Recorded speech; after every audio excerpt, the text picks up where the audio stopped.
So you're telling me that Bayer knew that this drug was infected with the AIDS virus. They yanked it from the market in America, and then they dumped it in markets overseas? They had to figure out a way, Joe, to make a profit on a product that they could not sell in America. So they made a huge profit. They dropped the product in Japan, Spain, and France. By the way, Joe, government officials in France that allowed that to happen actually had to go to prison for it. In America, not one corporate executive for this company has been indicted or even criminally investigated by our Justice Department. Why not? You're telling me that these people that dumped this AIDS-tainted blood in foreign countries, who killed children, have not been taken to task in the United States? It's worse than that. The U.S. government allowed it to happen. The FDA allowed this to happen. And now the government is completely looking the other way.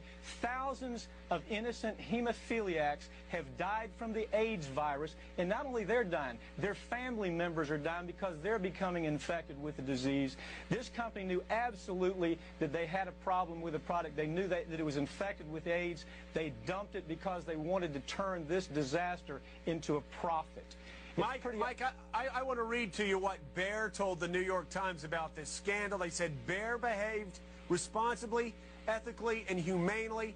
Decisions made nearly 2 decades ago were based on the best scientific information of the time and were consistent with the regulations in place. That sounds like a lot of legal mumbo-jumbo. Now, you say you have internal documents that show that they knew that this drug they were dumping was tainted with the AIDS drug? Or the AIDS virus? The documents show that there was no question that this company absolutely understood the risk, that they knew that it was contaminated. It wasn't a possibility. They knew it was contaminated. Americans were dying from the product before it was pulled off the market. The only reason it was pulled off the market is because lawyers found the documents and showed it to the government, and finally the government said, you can't sell it here, but then the government allowed them to dump it in Spain, France, and Japan. That's amazing.